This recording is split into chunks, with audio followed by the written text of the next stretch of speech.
You know, this is a very LA specific thing where like that's kind of social life here.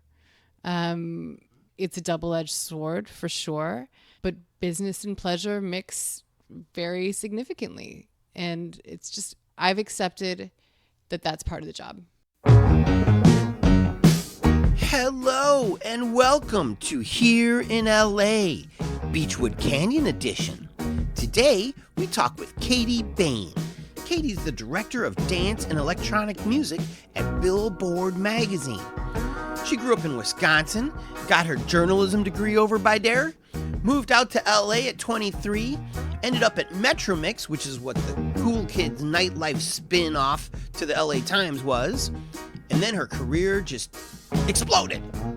Since then, she's interviewed tons of your favorite artists. She's gone to all the festivals, even went on a boat, and recently even took her mom to a festival in the woods. Her mom! The Bains are third-generation Green Bay Packer co-owners, something we will definitely get into. And, if we're lucky, she'll tell us if Lenny Kravitz is really all the things that we hope he is. So let's welcome Katie Bain. Hey everybody, I'm in Beachwood Canyon You are in Beachwood Canyon. with the amazing Katie Bain. Hello. How are you? I'm so good. I'm so glad you're here. I'm glad I'm here too. I feel like you put on a nice blouse for me. When I think of Katie Bain, I think of this like flower girl with like flowing dresses. You got me. I've never worn this top before. Did you go to Anthropologie just to buy new No, clothes? I got it at Crossroads a while ago. I've just never worn it. Well, so it looks great on you. Thank you for noticing my top. Of course. So we are in beautiful Beachwood Canyon. How long have you lived here? I've lived here it'll be 3 years in September. Oh, wow. Yeah, it's been a minute. And through DM, you said you might be wanting to move sometime. Has that changed? Oh, I'm always looking around. You are? I love this place. I love this apartment, but I have the dream of a yard and some green space. And so I'm always keeping my eye out for what's out there. But that's very, very casual. But it's not impossible in LA. It's not impossible. It's not impossible if your mind is wide and you don't have to live in Hollywood. And I certainly don't have to live in Hollywood. It's sort of weird to me that I do. What would you do in this backyard of yours? I would sit in the sun. I would drink coffee in the morning. I would lay down. I would read a book. I would probably work out there. I would just hang out. I just like to be outside. You have always been a journalist. Pretty much. I've had, odd jobs here and there, but basically since I moved to LA, I've been writing. Okay, let's talk about that. People complain that I give people's backstories at the top of the show, and they don't like that. And I'm like, when would they rather have it? Right. I don't Right. I mean, it's all a build-up, especially those of us who moved out here to LA. Yeah. Which is not easy for a lot of people to do. Sure. I know of a lot, including my sister, moved here for a little while and got the hell back home, and that was it. My sister did the same thing. Did she? She was here for less than a year, just as an experiment. She didn't like it, and she left. And now she's back in Wisconsin. That, to me, I've been here for 15 years, was never, obviously, my experience or part of my line of thinking. Are you a Wisconsin Badger? I am.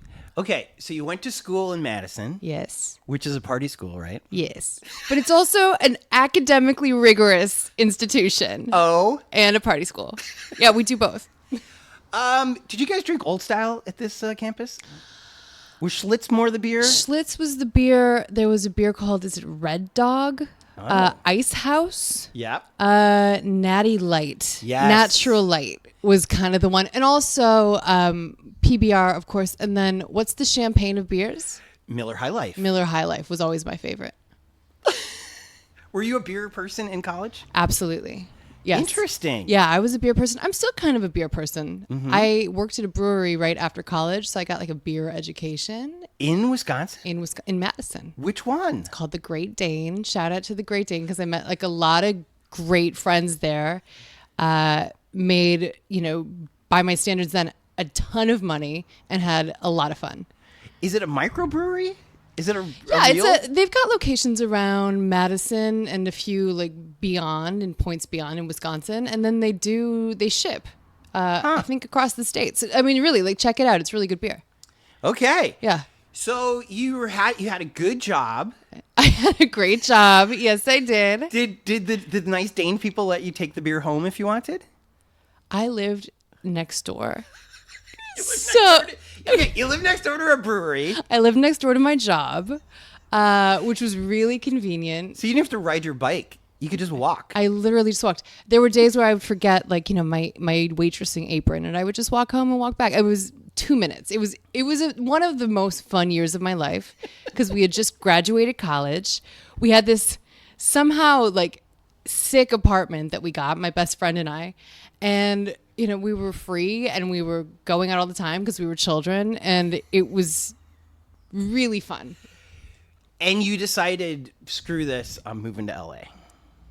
I did because I was bored, and I think part of me knew that I didn't want to get stuck there, and that it would be an easy thing to do given how much fun it was and how great the people were, and you know, like I said, the money, and like it would. I could still be there, and there would be nothing wrong with that. But I just knew that like that wasn't my end goal. Yeah. I was also interning at the Wisconsin State Journal at the time. Ooh. Yeah, I got $25 a week. Hey. And I actually had some good stories. I had like a few cover stories while I was there. And I decided, I always knew growing up I would move to a big city. I always assumed it was New York. But then it was LA because I met some people at Bonnaroo that were like, hey, we live in LA. And That's all he took? that's what brought me west. Yes. If those people weren't cool, you probably wouldn't have come? Probably not. Wow. Yeah. So Festies did it to you. Bonnaroo 2006. 7. Let's talk about Midwestern nice. I think Midwesterners are nice and perfect. And I want to ask you about that. Okay. Why do you think we're like that for the most part? Now, of course, Al Capone was from the Midwest. Not nice. Jeffrey Dahmer. Wisconsinner. It was Milwaukee guy. We had Gacy. Yes, we did have like some remarkably not nice people. It's like we really had to balance the scales with a bunch of serial killers. I used to say that we're friendly because when the weather kicks your ass, you are forced to be inside a lot. And who's inside but other people? Sure. And so you learn to cope with these other people. Yeah. It's either there's usually drinks involved, Sure. fattening foods, and you just learn to be cool. But when it's super warm, it's easier to be alone and not gain social skills when you're young. Sure. Right. That's an interesting theory. I don't have a theory of my own. I've never really considered, I mean, it's probably just at this point a breeding thing. You know, like right. We do it because our parents were like that and their parents were like that. And it's just like a churn.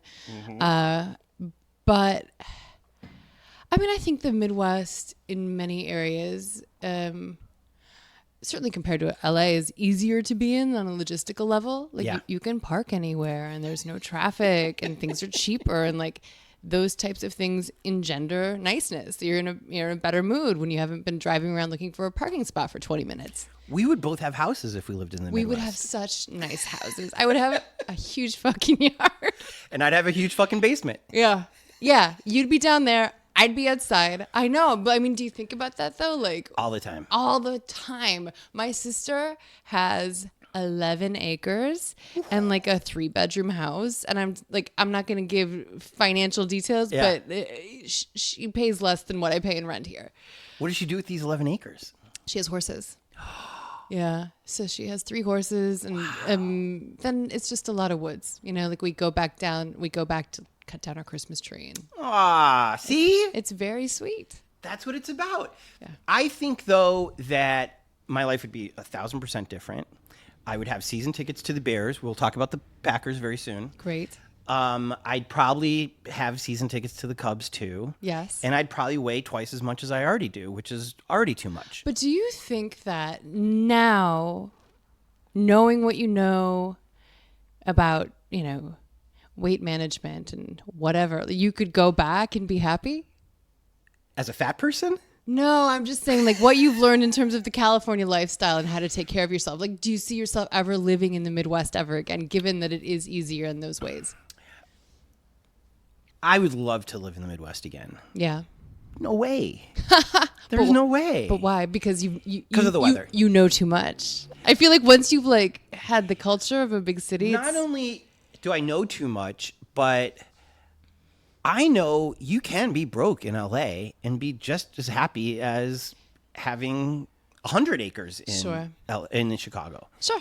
And so I think that's what, when people move out here and they get sticker shock about how much rent costs and all this other stuff, that they need to, well, they don't need to, but it's nice to learn that you can cope no matter where you live. That's true. I've been mega broke here and I've always had a really good time. Yeah. Yeah. Yeah.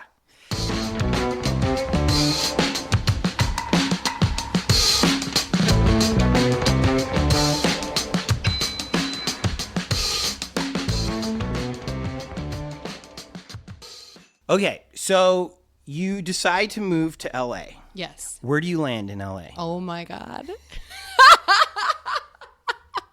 I lived downtown on Hope Street. Do you know Hope? Hope between Pico and Venice. So Wait a second here. Yeah. What's around there? There's a hospital. Oh. And are you near, what's the good club over there? The Egyptian looking thing. The Mayan. It's not far from the Mayan, but it's closer to Staples. Okay. So, all right. And so this is 2007. So it was pre-LA Live. Yeah. Staples was there, but nothing else was there. Huh. The Palm restaurant was there, and I say that because I ended up working there because it was just the closest establishment, to my house. Were famous people going in there? All the time. It's where I learned about famous people and how to interact with them at hostessing at the Palm.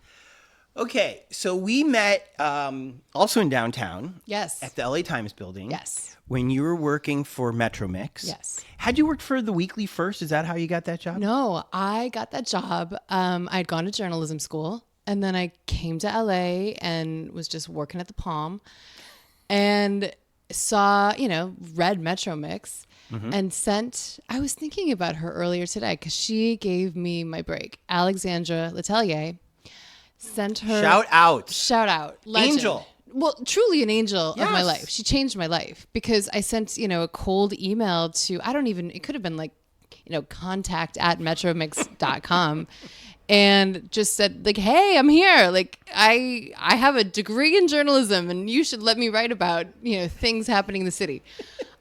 And I remember she wrote back, and I have no idea what I wrote, but I remember she wrote back, well, that's really the way to get the attention of an editor. And she said, we actually do have a position. Do you want to come in and interview? And obviously I did. It was her and Deborah Vankin. Mm-hmm. And another great person. Still person. At the LA Times. Legend of my life as well. I remember it was the issue. Russell Crowe was on not Russell Crowe. What's the other one? The British one with the actor. Named Russell. Oh, Russell Brand. Russell Brand was on the cover. And I had obviously read the cover and I said something of like, oh yeah, the story about him is great. It's really digestible. And Deborah Vankin was like, digestible, that's a really good word for it. And I don't remember the rest of the interview, but I think Alexandra emailed me, in the next few days saying that I had gotten the job. Well, those two ladies built a hell of a team. Yeah, it was all-star. And you guys' office was small. Yes. Where you guys were, there was two offices technically. Yes, that's right. One across the hall from each other. Mm-hmm. And the one that you were in, absolute all-stars. Let's just talk about the ladies of Metro Mix. All right, Sorry, them down. Scott Sterling. Run them down. Let's go. We've got Allie Miller, of course. My best friend. Sarah Ardolani. Yeah, legend. Krista Simmons. Oh my God, Krista Simmons was there. Yes. Allie Ward. Allie Ward. Yeah. Who has like one of the top podcasts of all time right now. Jesse Rubin. Totally. I mean, just those ladies alone. Like you could start a whole magazine just with them and Deb and you and Alex. Alex, yeah. Yeah. I mean, and I didn't know at the time how lucky I was just to be. I mean, it was my first job in journalism ever. And I landed at the LA Times. I remember walking in the Globe lobby the first morning and being like, okay, you know. This is for real. Yeah.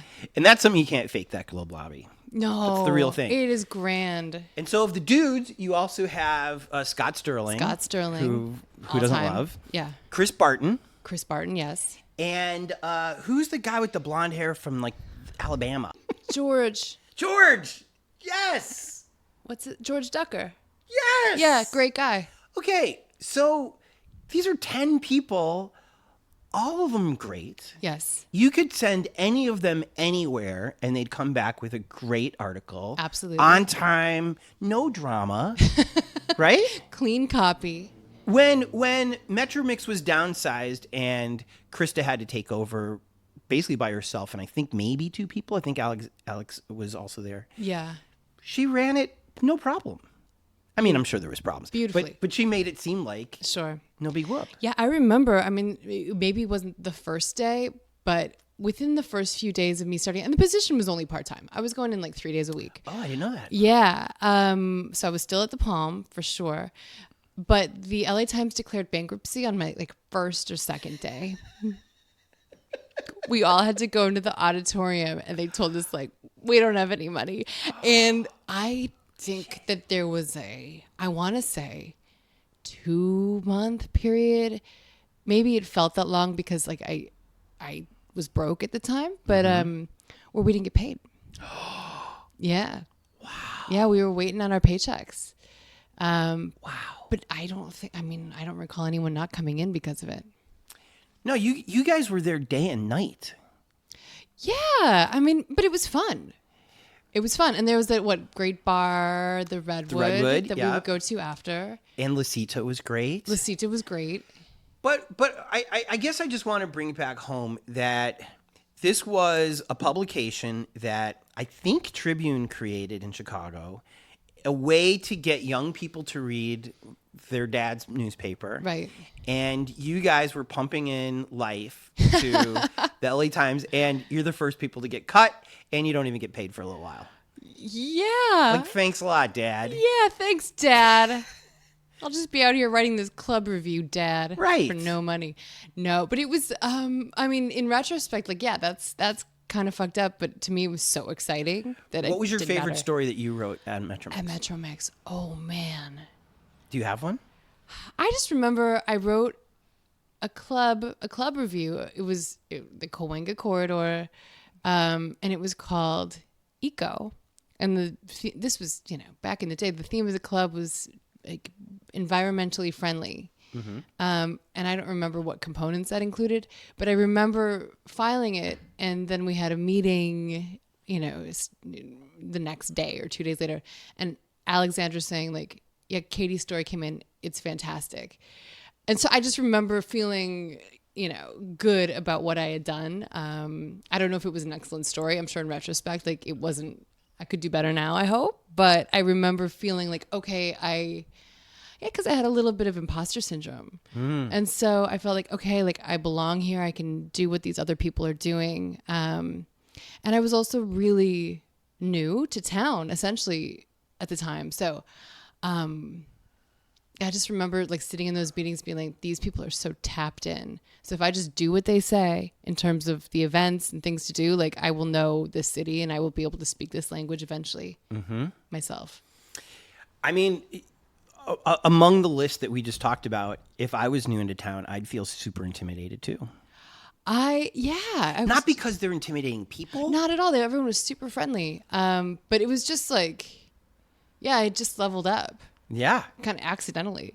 Like Scott Sterling gets a call, hey, go talk to Prince. I will never forget going in the morning after he had been at Prince's house. And I feel like I went in early for some reason. And Scott was there. And I didn't know what he had been doing, but I was like, hey, why are you here so early? And he's like, I just came from Prince's house. I was like, like that can happen? And he wrote like an incredible story about Prince's performance in his living room or whatever. In the Hollywood Hills. In the Hollywood Hills. That's another reason I can't move back. Sure. Sure. Because anything can happen. For example, you interviewed Mr. Lenny Kravitz. I did do that. And he had his shirt off the whole time. That I don't recall. You only looked at his eyes, his beautiful eyes. I kept it right above the neck. He was definitely wearing a shirt. I think it was unbuttoned. Not in my mind, he's pretty not. low. I mean, it was like, I remember it was a velvet shirt and it was unbuttoned, but it was, it was on, present on his body. Is he the sexiest, most incredible? Is he what we think he is? Yes. Yes. He is more. No, he is. He is. He's a rock star. He's like real, like I feel like he's sort of at the tail end of the rock star generation. Like he's one of the last of like the real ones. But he is definitely a real rock star. When you play a flying V, non-sarcastically, sure, you're a rock star. And you pull it off. Yeah. And everyone's like, yeah, of course. Whipping the braids around. Yeah. He was really kind and really, I remember he was staying at this spot. I was actually told not to disclose the location when I got there. It was like, we can't tell anybody where he was. I'll say it was in Malibu. Okay. And beautiful spot. And I get there and it's a long drive, so I have to go to the bathroom. And so I was like, hey, like, Mr. Kravitz, like, can I use your bathroom before we start? And he shows me where it is. And I went in and there was a beautiful Louis Vuitton, like a toiletry box, like a trunk, a small trunk. And, I was like just looking at it, but the mirror was cracked. And I was like, oh, like Lenny Kravitz he's a human too. He's got the Louis Vuitton box, but like something happened along the way. So that's just a very vivid memory of this little cracked mirror. Ozzy Osbourne's wife, Sharon, would ask, did he smell nice? I'm sure he did. Yes. I don't remember a particular scent, but like, yes, of course. You might notice I'm constantly looking at my microphone to make sure it's working. There's batteries, the memory card, all that. Were you terrified in this interview? That it might not record? That he might not like you, that equipment failure. Like, I would be so nervous interviewing. I'm nervous interviewing you, Katie. Because I think very highly of you. Do I smell nice? You smell fantastic. Thank you. With really big interviews, I use 2 recorders. Great idea. Just in case. And then as soon as I'm done, I immediately upload it to my computer. So I have it in like 3 spots. Was I nervous? Yeah, I was super nervous. I think I was nervous that like, it's always like, are my questions good enough? Am I going to be able to sort of shepherd this conversation, not only in a way that is like interesting and, sparks something in him, but am I going to also get the story I need? And that's the interesting thing about interviewing is that I feel like there are 2 things happening at once where and I'm sure you're doing it right now. Like you're in conversation with the person, but you're also in your head being like, okay, but we need to go back to this. And then next we can go here. And he said that. So I'm going to say that. Like, and it's just this kind of dance. So yeah, I was nervous, but my rule with anybody is just to, treat them as a person. And I also think that that's important because I feel like if I am clearly intimidated by somebody, the interview is not going to be as good. You kind of have to, even if you don't feel that way, even if it's like Lenny Kravitz, you have to go in as an equal. Right. And they're not putting out a vibe that they like you and they're giving one-word answers. And I have 2 stories. Oh, good. I can give you 2 stories. The first was Coachella 2011, I want to say. You were incredible with these numbers. I have a mind for dates. Good for you. Thank you. And so I get, an email, I guess, or some sort of alert of, hey, Florence and the Machine is ready for the interview. And I'm like, I did not set up an interview with Florence and the Machine, but I'll go do it. I can use that. And so I'm, trucking across the field, putting questions together in my head. And I get there and they take me back to the trailer And they open the door, and it's Justice. It is not Florence and the Machine. It is the French electronic legends Justice. And I should have said, hey, I'm in the wrong spot. I shouldn't be here at all. But instead I was like, all right. And so I sit down and try to conduct an interview with zero preparation and totally fall on my face. And I have no idea where this recording is, but I would pay to bury it because I'm sure it's awful. They were not into it. Really? No. Did you know his record? Yeah, I mean, like, I know their music, and I'm a big fan of theirs. Yeah. But I wasn't ready. And so I think I was asking questions that just weren't quite for them. And, you know, Is this for the LA Times or for Billboard? This is for Huffington Post. HuffPo Back in the day. So that was tough. And they weren't acutely rude or anything, but they're French, you know, and they're like two of the coolest people on the planet. And so I walked out just being, you know, like nauseous. And then the second bad interview I did, I'm not going to name names, but it was a DJ. Ooh. And it's for a bigger story. And I went to do the interview, and he wanted to do it sitting at a table with like a bunch of his staff, which is an awkward thing to do anyways. Yep. In front of other people. Mm-hmm. And so that immediately kind of was a challenge. And then he wouldn't make eye contact like almost the whole time. Wow. He like didn't look at me. And I would say 10, 15 minutes into the interview, which is set to be an hour, he looks up at his staff and he goes, "Is this interview super boring to you guys?" And I was like, oh, you know, it's just like a dagger.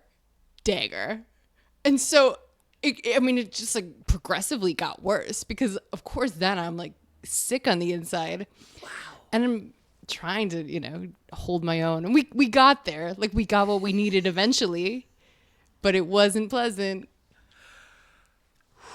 Yeah. See, this is where the city of Chicago would have come out on me. What would you have done? I want to go the nice path. Sure. When things get mean. Sure. I always go onto the dark side. What does that look like? Okay, fucker. I wish I could do that. I wish I had more of that. You're a DJ. You've seen it all. You're bored of this. Let's be real. First of all, everybody's shirts off. Next. I honestly, like, I think I need more of what you have, and maybe, you know, you need more of what This is why I'm unemployed. Sure. Well, sure.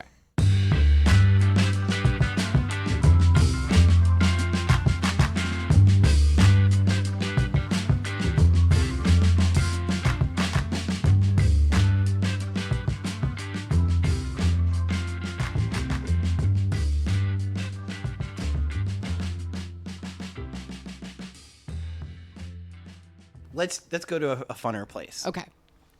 You invented something, Katie Bain. What was in the journalistic world? Tell me. In the DJ journalistic festival world, interviewing DJs in the back of a golf cart. Yeah, I mean, I didn't come up with the concept. My good friend Rob did, who I worked with at the time, but I was there for it. I was on the back of that cart. And so, okay, I'll paint the picture for the good people.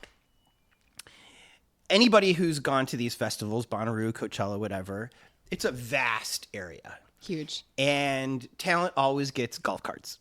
Yes. Too far they need a ride. Yeah, they do. They're not going to walk through GA to get there. Well, they'd never get there. You're not going to have Calvin Harris, like, swinging through the porta potties. You would need a Kanye mask to make it through. Yes. And so you guys decided, well, they're using golf carts anyhow. Katie may as well be on the back of it, which looks out away from the steering wheel, I guess. Yes. You're yeah, kind of. So the camera's I'm in the back seat with the DJ, and the camera is fastened looking at us. So you're seeing behind us. You're seeing the event. It's so cute, and you're back there, and you've got you always dress professionally too, by the way. And I appreciate that. Thank you. Well, I mean, because I mean, we've seen other, I don't want to say rave journalists, but you know, in the dance scene, they look like the attendees. You look like a journalist. Thank you. Yeah, I mean, like I was saying before, I mean, and I guess like you shouldn't judge a book by its cover, but to get a good interview, it's important to go in and like engender respect. And so for me, you know, dressing in a certain way has kind of been helpful with that. So you're back there on the back of this cart, and you interview these DJs. And the other genius part about this is it's always nice to have a deadline. So you know we're going from point A to point B. We've got 5 minutes. We got to knock it out. Yep. So you get 3 questions, maybe 4. Well, I think we would always come up with a set of 10. Right. And then if it was a longer drive, you know, or if it was a bigger DJ that, you know, only had a few minutes, we would zip them right over. But sometimes it would be like, we don't need to be there yet. So we would kind of do like leisurely laps and drives through, and, you know, we're like aimlessly backstage driving around the festival. But I also get the feeling that these people love this setup. Well, I think they did, because I think that the nature of the questions themselves were often silly, you know, and we're asking the people the same 10 questions. So it's not like, hey, tell me about your new album. Like, it's not a standard interview. It's quicker and goofier than that. And I think that they, you know, these artists, many of them do a lot of interviews, and it probably gets a little bit boring. And this was just more fun. Yeah. Yeah. Okay. Let's talk a little about these raves of yours. Yeah, my raves. You want to talk about my raves? Because I'm older than you, and I'm definitely a rock and roller as opposed to a DJ dance person. Yeah, you and I have had this argument before. Not an argument. Okay. And I really admire people like Scott Sterling who are able to be fluid. Sure. Musically. Sure. Because I'm sure there is something there that I would appreciate. I feel like it's less about the songs in particular at these places, like EDC, for example, than it is the overall vibe and the scene. Back to going to football games just to have a good time with the crowd. I was going to say, which is why you would love it. You go to Cubs games just to be in the atmosphere. And just to talk to people and all that kind of thing. And you are so personable. Like, you would, I think, love just walking around, seeing the costumes and the signs and just like the, you know, whimsical shit that people do. Like, I think you'd get a kick out of it. I would love to dress up as weird characters. Yeah. Because I do appreciate people who do hallucinogens, even though I don't do them anymore. Sure. And I want to stoke those people. Sure. So, like, I would like to be like a trippy, like, Winnie the Pooh. Yeah. Where you could just feel how soft my fucking... You want everyone touching? Yeah. Okay, great. Why not? Yeah. But, like, have, like some cool, like, hypnotic glasses on, too, and, like, a beret or something, you know? Like a crazy ass, like a Snoop Dogg Winnie the Pooh. Sure. You know, but, like, and I guess that's one thing that is missing from rock and roll shows, is they wouldn't even let you in the gate with that. I would say rock and roll, which, of course, I deeply love, is perhaps a less whimsical genre. Isn't that weird? Well, I mean, that's the thing with the dance and electronic world. Like, it was designed as an escape. It was designed as a hedonistic voyage. It was designed as a safe space for, you know, groups of people that weren't accepted by larger society or like face challenges there. And so, yeah, like it's structurally created so you can go there in a Winnie the Pooh costume and have a good time. Like, that's part of the blueprint. But because you are an expert of music, and especially dance music, you do know the music that's being played. Yes, I do. Most of the time, not all the time, but a lot of the time. Okay, let's talk specifically. You took your mom to a rave the other day. The other day, yeah. Last month, we went to Electric Forest in Michigan. Yeah. Yeah. And it sounds like your mom had a great time. She had an absolute blast. And she was not on ecstasy, I imagine? She was not on ecstasy. She had like a beer. Oh, really? Yeah. She doesn't get drunk? Not really. Huh. I mean, like, we had a few drinks, but we certainly weren't drunk.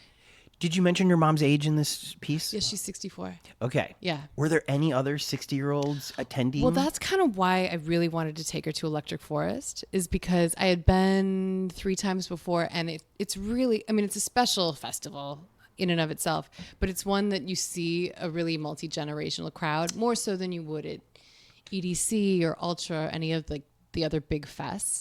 There are children there. Really? Yeah, for sure. There were people that were there that are older than my mom. And I don't want to say it's all ages, like that there were equal amounts of those demographics, but it's definitely like both sides of the spectrum have a presence. So it's kind of like the Gathering of the Juggalos. Also in Michigan. Sure. I can't speak to that. What? Billboard hasn't covered this? You know who covered Gathering of the Juggalos a lot was LA Weekly. Yeah, it just had like a fascination with it. And we did a lot of Gathering of the Juggalos content, but I have not been myself. Okay. Bucket list. Maybe. Take mom to that too. Maybe. Take your mom. Let's all our moms go. Road trip. Isn't the theme there family? But like the thing, and I know that I'm like making fun of Gathering of the Juggalos. I'm sorry, but it's the same feeling. Like we all get the same feeling from it. Yeah. And that's like, you're talking about how you're not into electronic music and which is fine. But like, I think, and there are certain artists that I don't like, or I think are cheesy, or I have like my judgments on. But I know that at the end of the day, like it's all making us feel the same thing. And I have absolute respect for that because that feeling is really important. The electric Forest. Yes. Electric Forest. Yes. God, do I sound like an old man? It's okay. This dancing you people do. 3 days? I think technically 5. I think you can go in on Wednesday or first thing Thursday. So, and we went Thursday. So we were there Thursday, Friday, Saturday, left very early Sunday morning, but people stay until Monday. Do you camp out there? Yes. It's a camping fest. Is your mama a good camper? She's the ultimate camper. Yes. She, like, outside of this, she enjoys camping? Yeah. Big time. We've camped a lot as a family. Wow. Okay. So still, I think I might be bored 3 days in the woods. Do you never get bored at these festivals? Well, there's definitely downtime. There's time where you hang out at the campsite or take a nap. And, by like Saturday, it's crazy how like you can be in an environment like that that's like fantastical and designed to like stimulate every sense. And by Saturday, it's totally like commonplace and not rote. It's still delightful, but you're like, okay, like there's the guy on the stilts with the fucking thing, whatever. But I don't know that it's boredom. I think I'm happy to be there. You're the right person for the job, is what you're saying. Yeah. It's not boring for you. Yeah. And like, there is the factor of like, I'm getting older. So some of these festivals, like, they don't really feel like they're for me anymore. Really? Sure. Yeah. Yeah. Huh. And, that's just my own thing. But Electric Forest I knew was going to be cool because it does have like the multi-generational thing. Do you have that feeling when you go to Coachella these days? I've had that for sure. Yeah. I say that with a grain of salt because it definitely skews young. It's a very different crowd than Electric Forest. Mm-hmm. But every year, and I love Coachella, but I get there on Friday and I'm like a little crabby. Mm. It's taken a while to get in. I'm probably tired, I probably like need to eat something. And like, I have this like, whatever, like Coachella, whatever. I'm never coming back here. And then then by Sunday night, I'm having the time of my fucking life. Good. Every time.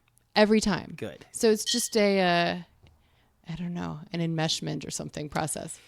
I've heard you talk about how much you love the Electric Forest because of the vibe of that space. Yeah.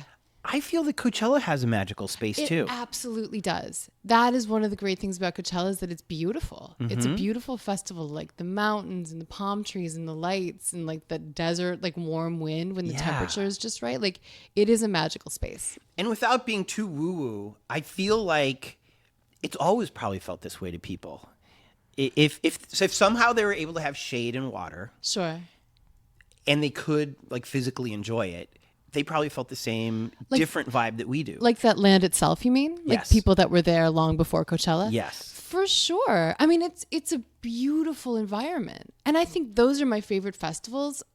Electric Forest, Burning Man. I went to a beautiful festival in Marrakesh a few years ago where it's like when you're in nature and it's gorgeous, it's obviously it's better than being in a parking lot. Not that I haven't had great times in a parking lot, but like that brings it up to a whole other level. I'm extremely lucky. And yeah, like I got to go to Marrakesh for work on a trip that also involved Ibiza and Israel. Like it was nuts.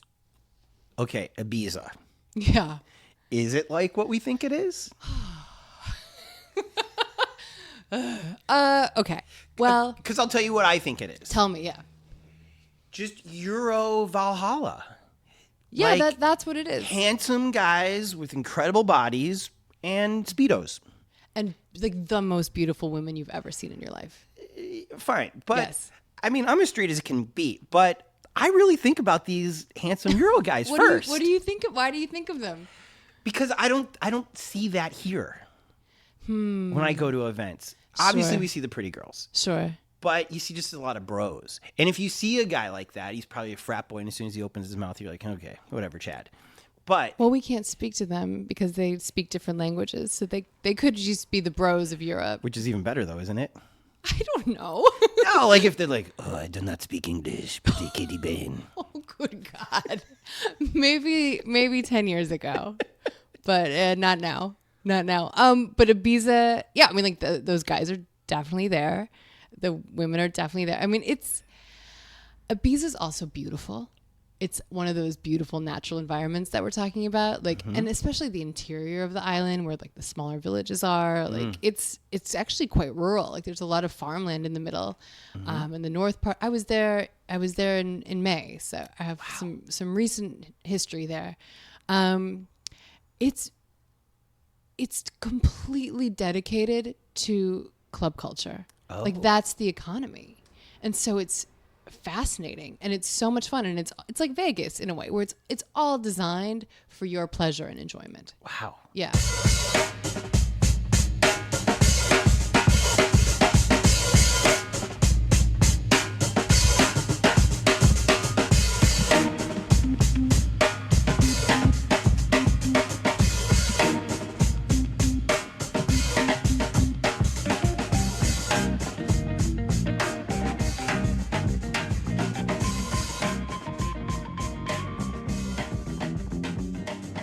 Do people in the industry at this point know who you are and your position at Billboard? Well, And I don't mean this in a this is how I mean it. Do you get hit up by these people when they do recognize you?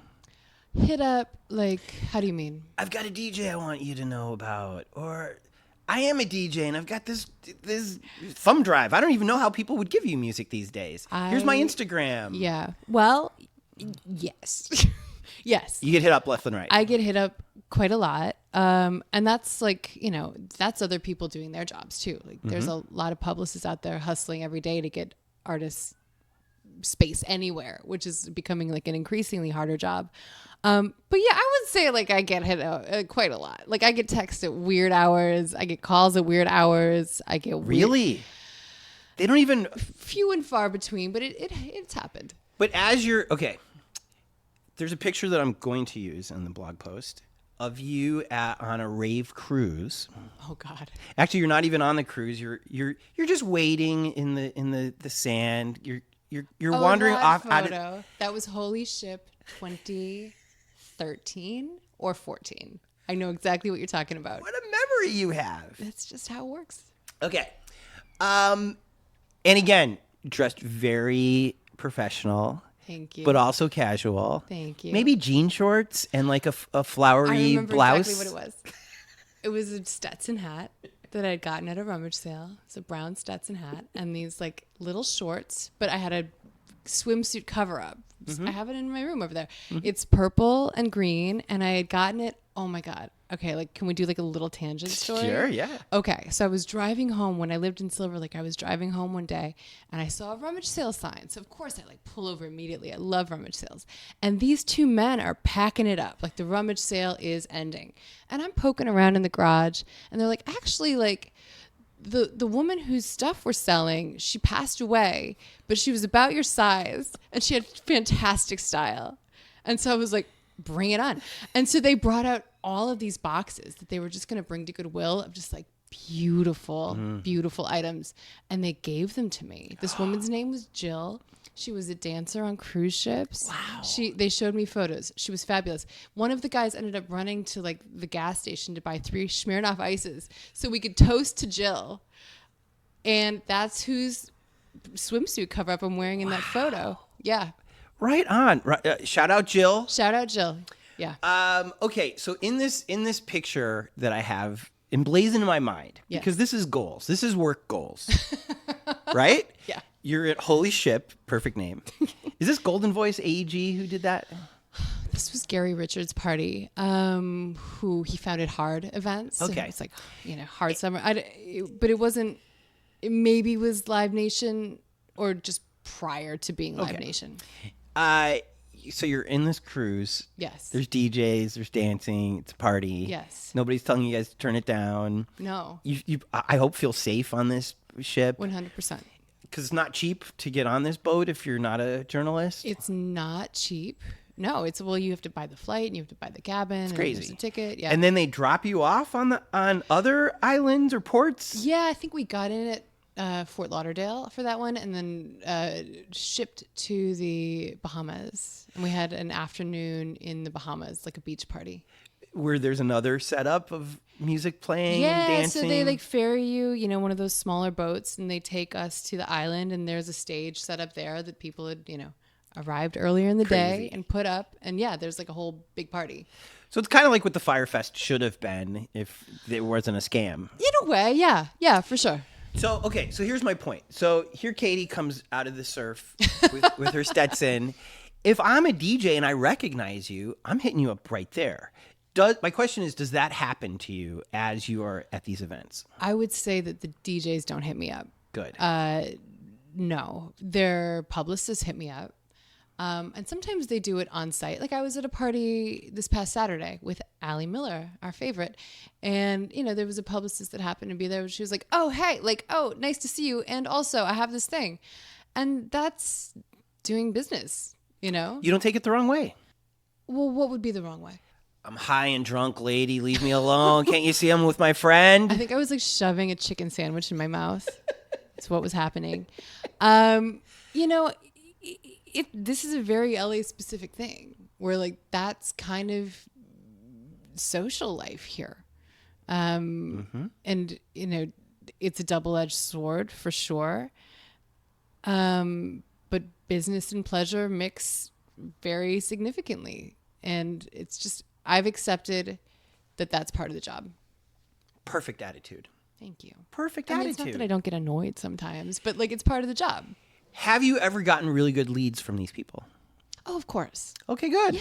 Yeah, of course. Good. I mean, there are so many wonderful publicists who are like really on it and pitch fantastic stories and great ideas and are really well connected and have great tastes. And well, now that you mention it, when I was at LAist, I would get hit up by stuff, and people taught me about bands that are some of my favorite bands God, now. I learned so much. I mean, they send me the goods every day. Like my inbox is full of new music, events, it's like it's pretty great.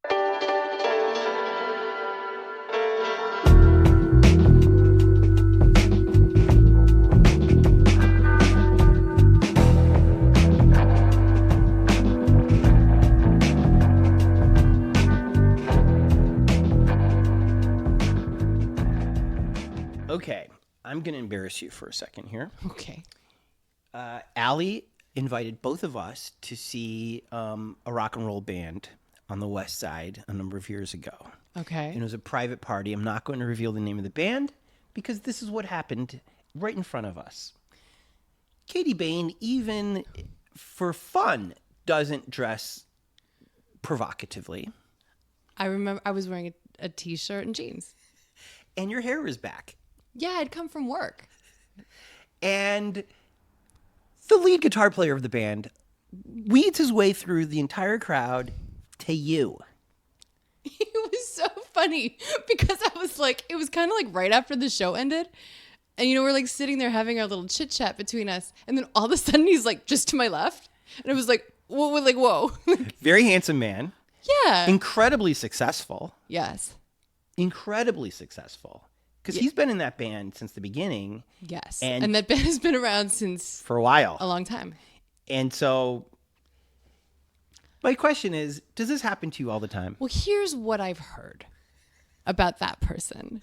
Oh. Is that he's that guy. You knew this before that? I didn't know before, but then someone I spoke with said that's kind of his thing. I mean, that's why you practice.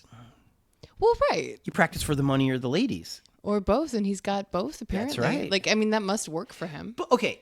And by the way, excellent deflection. Thank you. No, it doesn't happen. He made a beeline to you. Yeah. I mean, sure. Like, that's, I don't know, flattering, I guess. But I would say that's not a common occurrence in my life. Not. No, the rock stars don't come down from the stage.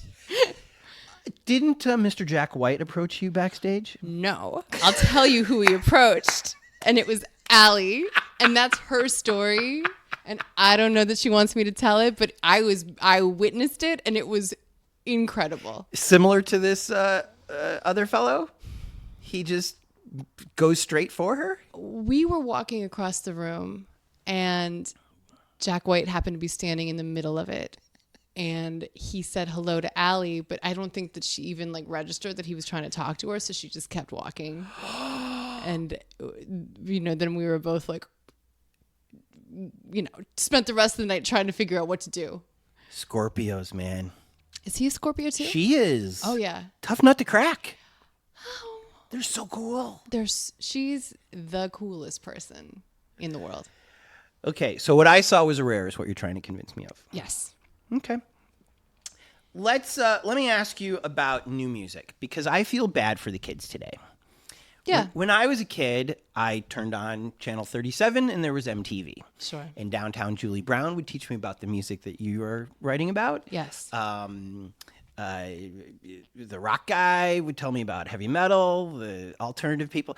It was so easy. Yeah. You sat there, Yo MTV Raps taught me all about rap. Right. Like all the music that I love from that era is directly from MTV. Sure. And they kind of helped program radio stations around the country.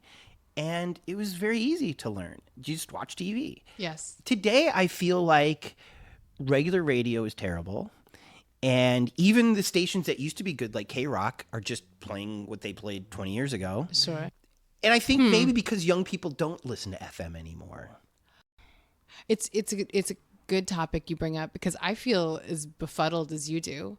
I mean, I think it's a lot of TikTok, so when I was in Ibiza, it was for a conference, and Leor Cohen was speaking, and he said, I feel bad for the kids today because they're learning about music through, 15, 30-second snippets. And that's not really how you soundtrack your life. And that's not how you kind of create, I'm elaborating off of what he said, but create memories and find music that's really soulfully resonant. And I feel that, and I'm sure it is to them, it's just how they're doing it, and they don't know any different. But yeah, there's so many different avenues to find music now. And sometimes I feel like I don't even know where to, I work at Billboard, so I have the luxury of having it just be presented to me. But if I didn't have that, I think you probably just have to pick a few sources that you trust and stay with that, because it's also just overwhelming. Well, but back to Billboard, I feel like in a way you guys are influencers through your charts. And so if I was forced to actually do a proper interview with somebody like you, Yeah. the first thing I would do is go to your charts Oh, yeah, of course. and see what's popular today. Yeah. And maybe turn the page back a few years and see what was popular a few years. And I love looking at those charts. I was looking at the charts yesterday to see where Hanson's Middle of Nowhere peaked. And it was a weird thing because it was like I looked yesterday morning and yesterday was actually the anniversary of its peak position.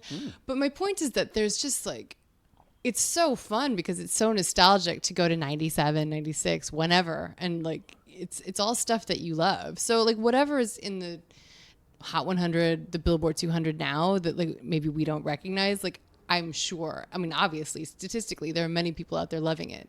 Yeah. So how do you discover the new music then? Is it mostly publicists that are just in your ear all the time? Yeah, I mean, I have the privilege of having to listen to new music for work. Which is something that is a project unto itself that I usually spend like Tuesdays or Wednesdays doing, because we do our new music roundup on Friday. Oh. And so, yeah, I discover a lot of new music that way. And just then compiling it into playlists and then just being at festivals. Like honestly, festivals to me, I've discovered probably most of the music that I love, just like catching a set or someone bringing me to one and like falling in love that way. And that to me is like really the connection, because at an event you have an experience with it. Ramey Becker, who dances at Booty LA. Okay. She was a LA Times person for a little while. Yeah, I know the name. Beautiful woman who loves to dance, has a question for you. Oh my God. She asked on our Facebook group, which is, I think, facebook.com/groups/here in LA. Okay. What is your favorite era of dance music, or your favorite year, if you can pin it down to one year? Whoa, it's such a good question. Does it have to be a year I've experienced, or like if I could experience time travel? If you say 66, that's fine. Well, that's early. Okay. I want to say, like, personally, I really got, I would say, like, fully into this world in 2010, 9, 10, 11. And it was very West Coast. It was very, like, glitch hop and bass music. Pretty Lights, Mimosa was a great producer. He still is. And so if I had my own sweet spot, it's going to Lightning in a Bottle for the first time. It's being at these crazy parties in Big Sur, on these cliffs, like that to me. Burning Man for the first time. I love just like heavy bass music, and that's when I first really got into it. If I could go anywhere, anytime, any place, I think I would go to like UK 90s, UK like early rave scene. Mm-hmm. Like if you read Generation Ecstasy, like I would go then, because it was like so fed by like the UK underground culture, but it was also being influenced by Ibiza, and people were just like partying their fucking faces off.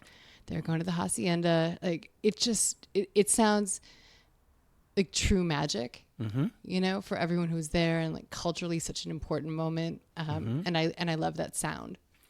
And I also feel like it was one of the last times where drugs were cheap. Drugs meaning ecstasy was cheap, sure, and pure. Yeah. Which Mary Carry-On, your friend who educated us last year, taught us. It's not like that any longer. No, drugs are really, really, really scary now, and you have to be really careful. And you have to test them. Yes. Is dance safe all over the country to the festivals that you go to, or is that just a California thing? They are a national organization. Mm-hmm. They're not at every festival that I go to. They're not always allowed at events because there's an implication there that if you have people there that are educating people about drugs, that drugs are present, and that makes a show harder to insure. Oh. Yeah. Insurance companies. Yeah. Isn't it worse to have 10 kids OD?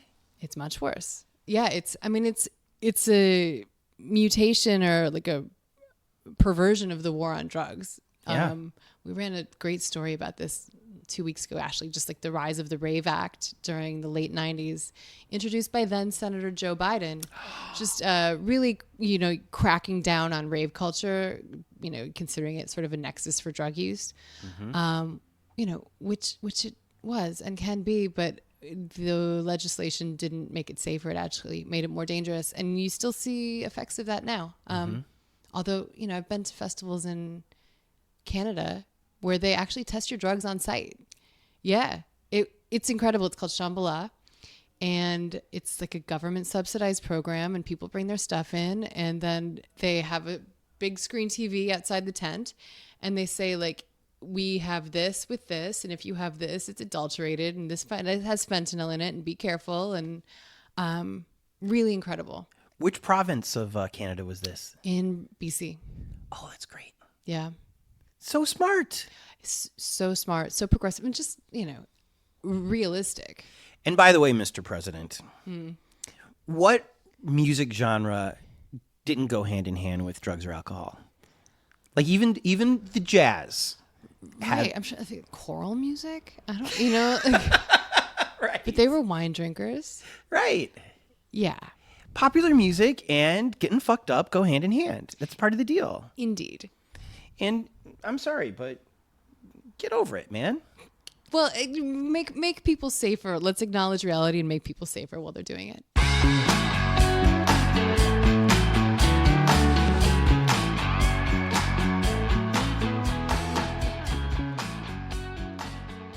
You live closer to the Hollywood sign than to Franklin.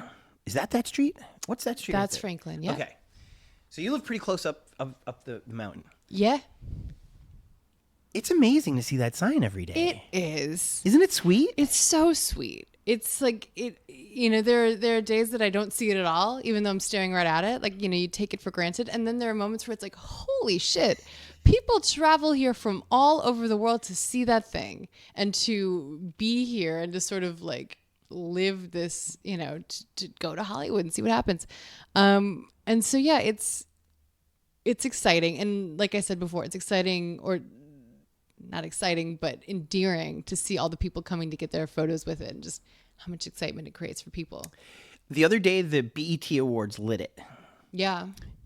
Were you here for that? I did not see it lit. Oh. No. Were you here when the Rams turned it into Rams House? Yeah, but didn't that look like terrible? I saw it and I was like, I don't even know what that says. So even from here, you couldn't... No. Interesting. Yeah, no, it didn't look great. Because I interviewed some people from Griffith Park at the observatory, and you couldn't tell there. No, I think I had seen it online, so I knew what they were trying to do, but if I hadn't, I wouldn't have known. As somebody who's lived here for 3 years, is Beachwood Canyon what you were hoping it would be when you first moved here? Yeah, it is. I always describe it as a little pocket that you're in the heart of the city. You're in Hollywood. You take a left, you're in Los Feliz and Silver Lake. It's easy to get to the 101. It's right there. It's easy to get to the Valley, North Hollywood. But like, this is the center, but it's extremely quiet. And it has almost a rural quality with the coyotes and the owls you hear. And it just feels tucked away in a way that I really enjoy. Do you hike at all around here? All the time. This is one of the best hiking neighborhoods, low key. Not low key, everyone knows, but like even beyond like Griffith and the Hollywood Hill, like the Hollywood sign hike, like you can walk around this neighborhood just to kind of peek at people's houses and see what they're doing in there and look at the architecture. There's so much great architecture in this neighborhood. Mm-hmm. You can hike up to the reservoir. Mm-hmm. And then walk around it. Like, it's an incredible walking neighborhood. But you walk around the lake. Yeah. It's no big deal. It's no, I mean, it's going to take a little while. Yeah. If you have a few hours to walk up there and walk around and come back down. But it's not a strenuous hike. It's just flat around. For 4th of July. Yes. Do your neighbors light off a lot of fireworks up here? Because I want to see fireworks with the Hollywood sign behind it. That's so funny because I have never been here for the 4th of July in all the years that I've lived here. Well, all 3. Because you're just jet setting with Jack Harlow? No, I'm in the valley. I've been in the valley with my friends. Yeah, which is also incredible. Hot tip, if you're ever in the valley for the 4th of July, like get up on some elevation and then you get to see fireworks all across the valley floor from like Pacoima to North Hollywood. It's very cool. Katie Bain, thank you so much. Thank you, Tony. How great was Katie? You know who'd we party on the frozen tundra with? Our Patreons. When you stoke us, you're saying, oh my God, yes, the native Angelinos are great, but so are the transplants when they're as cool as Katie.